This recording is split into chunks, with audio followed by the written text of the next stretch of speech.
This is an official bulletin from the Department of Civil Welfare and Youth Protection, issued in cooperation with the State Office of Anomalous Audio Surveillance. Please remain calm. Do not leave your home. Ensure all overhead vents and ceiling tiles remain undisturbed. This is not a test. At 6:13 a.m., multiple households across the Tri-County area reported the same auditory anomaly. The voice of a family member, typically a sibling or child, emerging from the ceiling of their residence. The reports are identical in phrasing, cadence, and tone. The voice calls out gently, familiar, reassuring, asking to be let down. "I'm stuck. I'm up here. Please help me down." But no one has gone missing. Not yet. The first report came from a 12-year-old boy in Harrogate who claimed he heard his older brother's voice coming from the vent above his bed. His brother died in a car accident last February. The boy said he was too scared to answer because the voice didn't sound like it was using a mouth.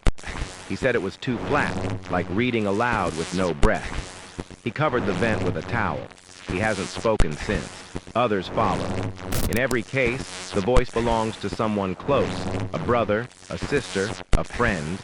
The ceiling always creaks gently just before the voice speaks, as though the house is leaning down to listen. And the voice always knows something it shouldn't. Private jokes, pet names no one else knew. Phrases last said in moments that were never recorded. This is how it pulls you in. At first, people respond. They answer, laugh, cry. Some even pull chairs beneath the vents, looking up into the shadows for a glimpse of a hand, a face, anything human. But nothing ever reaches down. It only whispers. And the longer you listen, the less right the voice becomes. Witnesses describe the sound as getting closer, even when unmoving, as though it were inside their ears, pressing against their eardrums from within. Some describe a second voice joining, identical but off-tempo, echoing behind the first, then a third, then more, all saying the same line in overlapping loops. "Help me down, help me down, help me down." In one incident, a man tore open his attic access and climbed in, flashlight trembling. His wife said she heard him laugh, but it was quiet, like he was holding his breath while doing it.